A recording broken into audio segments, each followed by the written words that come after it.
الحمد لله وحده والصلاة والسلام على من لا نبي بعده أما بعد فأعوذ بالله من الشيطان الرجيم بسم الله الرحمن الرحيم يا أيها الذين آمنوا لا تلهكم أموالكم ولا أولادكم عن ذكر الله ومن يفعل ذلك فأولئك هم الخاسرون.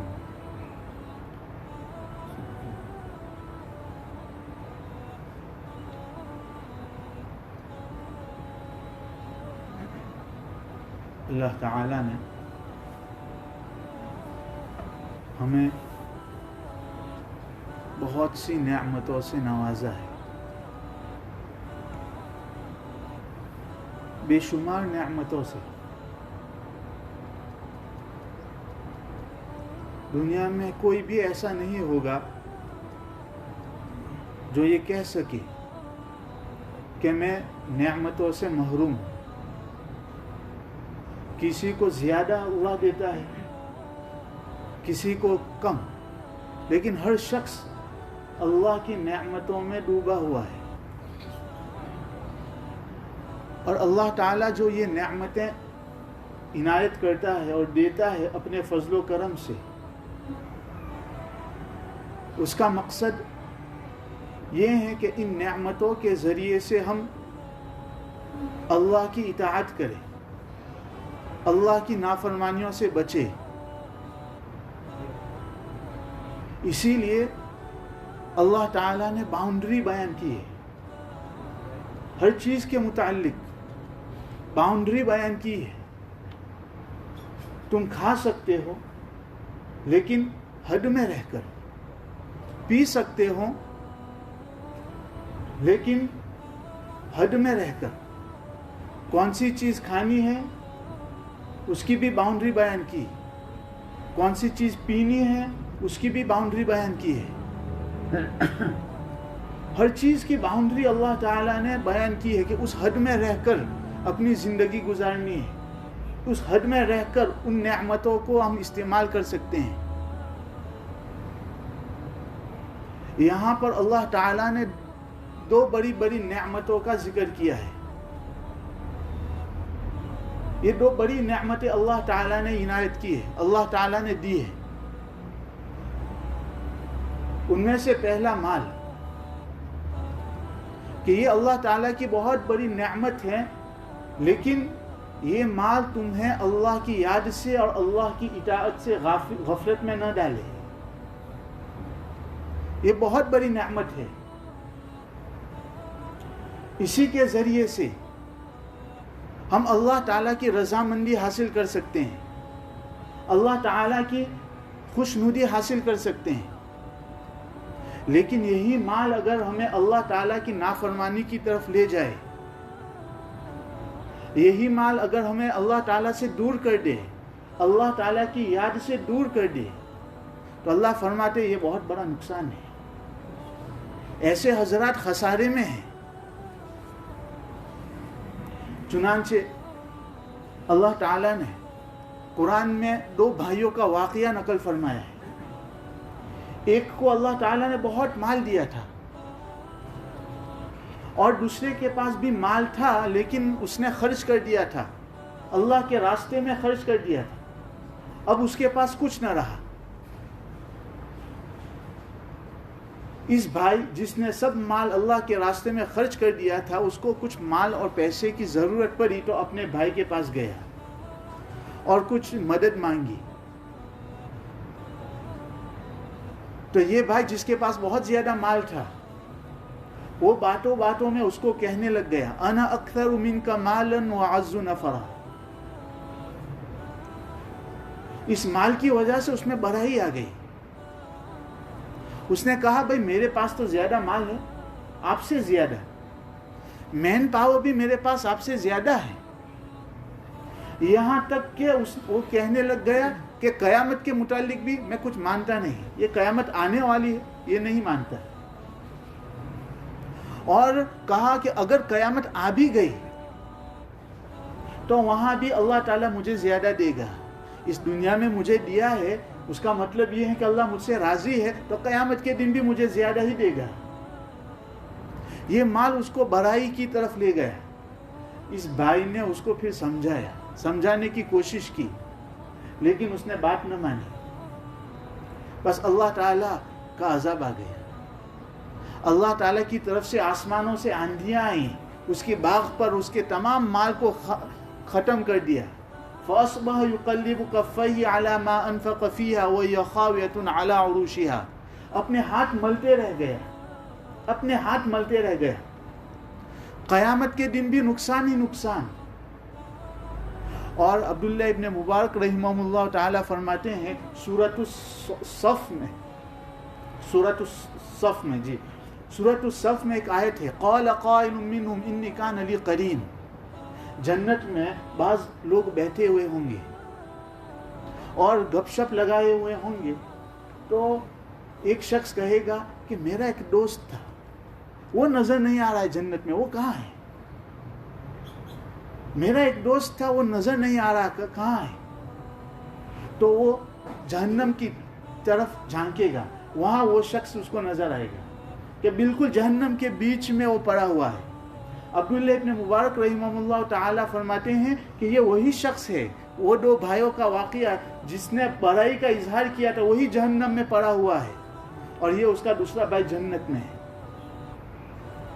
تو اگر یہ مال ہمیں اللہ تعالیٰ کی طرف نافرمانی کی طرف لے جائے تو یہ بہت بڑا خسارہ ہے. لیکن یہی مال اگر اللہ تعالیٰ کی اطاعت کی طرف لے جائے، تواضع کی طرف لے جائے، انکساری کی طرف لے جائے، تو یہ مال اللہ تعالیٰ کی بہت بڑی نعمت ہے. چنانچہ ارباب معرفت فرماتے دو چیز ایسی ہیں، مال اور علم، جو انسان کو برائی کی طرف لے جاتا ہے، تکبر کی طرف لے جاتا ہے. لیکن یہی مال اگر تواضع کی طرف لے جائے اور علم تواضع کی طرف لے جائے تو یہ بہت بڑی اونچی صفت ہے. لہٰذا علم آ گیا یا تھوڑا مال آ گیا تو ہمیں اپنے نفس پر نظر رکھنی چاہیے کہ کہیں یہ ہمیں برائی کی طرف تو نہیں لے جا رہا ہے، کیا ہمیں تکبر کی طرف نہیں لے جا رہا ہے، کیا اللہ تعالیٰ کی نافرمانی کی طرف تو نہیں لے جا رہا ہے. چنانچہ قارون کو اللہ تعالیٰ نے بہت مال دیا تھا. اللہ تعالیٰ نے اس کے مال کے متعلق ایک جھلک ہمیں دکھائی کہ اس کے جو خزانے تھے، اس خزانے کی جو چابیاں تھی، اس چابیوں کو اٹھانے کے لیے ایک بہت بڑی جماعت چاہیے تھی. ایک بہت بڑی جماعت کو ان کی خزانے کی چابیاں اٹھانے کے لیے اس نے رکھا تھا. تو کتنا خزانہ اس کے پاس ہوگا. لیکن اس کی قوم اس کو سمجھاتے تھے لا تفرح ان اللہ لا يحب الفرحین. اللہ نے اتنا مال دیا ہے، اترا مت، اللہ اترانے والے کو پسند نہیں کرتا. وابتغ فیما آتاک اللہ الدار الآخرہ. اللہ نے جو تجھے مال دیا ہے اس کے ذریعے آخرت کو طلب کر. ولا تنس نصیبک من الدنیا. تیرا دنیاوی حصہ کو مت بھول، یعنی جو دنیا میں تجھے خرچ کرنا ہے وہ خرچ کر اور آخرت کما. تو یہ جو مال دیا ہے اس کے ذریعے سے تو آخرت کو کما. بہرحال عرض کرنے کا مقصد یہ ہے کہ اللہ تعالیٰ نے دو نعمتیں بہت بڑی دی ہے، نعمتیں تو بہت بے شمار دی ہے، ان میں سے دو کا خاص طور پر اللہ تعالیٰ نے ذکر کیا ہے. ایک مال اور اولاد، کہ یہ مال اور اولاد ہے یہ تم کو اللہ کی یاد سے دور نہ کرے. خصوصی طور پر اللہ تعالیٰ نے ان دو کا ذکر کیا ہے کیونکہ عموماً یہ دو چیزیں انسان کو اللہ تعالیٰ کی یاد سے دور کر دیتا ہے. ایک مال ہے اور دوسری اولاد. چنانچہ ایک حدیث میں اللہ کے نبی علیہ الصلوۃ والسلام فرماتے ہیں کہ قیامت کے دن بعض لوگ ایسے ہوں گے جو بڑے پریشان ہوں گے. تو قیامت کے دن لوگ کہیں گے اکل ایالو حسناتی، کہ یہ لوگ پریشانی اس وجہ سے ہیں کہ ان کے گھر والے، ان کے اہل و عیال ان کے حسنات اور اچھائی کو کھا گئی. چنانچہ علماء فرماتے العیال سوس الطاعات، کہ یہ جو اہل و عیال ہیں، اولاد ہیں، بیوی بچے ہیں، یہ کیڑا ہے جو وڈ اور لکڑیاں کھاتی ہے، وہ انسان کی طاعت کو کھا جاتی ہے. چنانچہ اللہ کے نبی علیہ الصلوۃ والسلام فرماتے ہیں کہ یہ اولاد مبخلۃ مجبنۃ، یہ سبب ہے انسان کے بخل کا. جب اولاد آ جاتی ہے تو بخیل بن جاتا ہے. اسی طرح جب اولاد آ جاتی ہیں تو پھر وہ کاوت بن جاتا ہے، کمزور ہو جاتا ہے. چنانچہ اللہ تعالیٰ نے ایک آیت نقل فرمائی، انما اموالکم و اولادکم فتنہ، یہ مال اور اولاد یہ تمہارے لیے آزمائش ہے، ٹیسٹ ہے. اگر مال اور اولاد کے ذریعے سے تو کامیاب ہو گئے تو یہ نعمت ہے، اور اگر یہ مال اور اولاد کے ذریعے سے تم ناکام ہوئے تو یہ تمہارے لیے خسارہ ہے. چنانچہ بعض صحابہ ایسے تھے کہ وہ ہجرت کرنا چاہتے تھے، مکہ سے مدینہ کی طرف ہجرت کرنا چاہتے تھے، ہجرت فرض تھی اس وقت، لیکن ان کے اولاد اور ان کی بیویاں منع کرتی تھی، اس کی وجہ سے وہ ہجرت نہ کر پا سکے. چنانچہ ان کے متعلق یہ آیت نازل ہوئی، انما اموالکم و اولادکم فتنہ، یہ اولاد اور یہ مال یہ تمہارے لیے ایک آزمائش ہے. چنانچہ اللہ تعالیٰ نے ہمیں بہت ساری نعمتوں سے نوازا ہے. ان میں سے یہ دو نعمتیں مال اور اولاد ایسی ہیں جو عموماً انسان کو اللہ تعالیٰ کی اطاعت سے اور اللہ تعالیٰ کی یاد سے دور لے جاتی ہے. تو اللہ تعالیٰ نے یہاں خصوصی طور پر ذکر کیا کہ یہ دو چیزیں مال اور اولاد تم کو اللہ کی یاد سے دور نہ کرے، یہ چیزیں تم کو اللہ تعالیٰ کی اطاعت کی طرف لے جائیں، اللہ تعالیٰ کی فرما برداری کی طرف لے جائیں. تو جن کی مال اور اولاد اللہ تعالیٰ کی اطاعت کی طرف لے جائے گی تو یہ شخص ایسا شخص کامیاب ہوگا. اور اگر اس کا الٹا ہوا کہ مال اور اولاد اللہ تعالیٰ کی نافرمانی کی طرف اللہ تعالیٰ کی یاد سے دور لے گیا تو اللہ فرماتے ہیں فَأُولَٰئِكَ هُمُ الْخَاسِرُونَ، یہ حضرات نقصان اٹھانے والے ہیں، خسارے میں ہیں. یا ایھا الذین آمنوا لا تلہکم اموالکم ولا اولادکم عن ذکر اللہ، یہ وہ لوگ جو ایمان لے آئے، تمہارا مال اور تمہاری اولاد تمہیں اللہ کی یاد سے غفلت میں نہ ڈالے. اور مفسرین فرماتے ہیں کہ عن ذکر اللہ کی یاد سے مطلب ہے اللہ کی اطاعت، اللہ تعالیٰ کی فرما برداری. اسی میں گناہ سے بچنا یہ بھی اللہ تعالیٰ کی اطاعت ہے. تو اگر مال اور اولاد گناہ کی طرف لے گیا تو یہ یہ تمہارے لیے نقصان دہ ہے. وَمَن يَفْعَلْ ذَلِكَ فَأُولَٰئِكَ هُمُ الْخَاسِرُونَ، جو شخص یہ کرے گا یعنی اللہ کی یاد سے دور ہو گیا، فَأُولَٰئِكَ هُمُ الْخَاسِرُونَ، یہی لوگ نقصان اٹھانے والے ہیں. اللہ تعالیٰ اس آیت کو ہمیں عمل کرنے کی توفیق عطا فرمائے.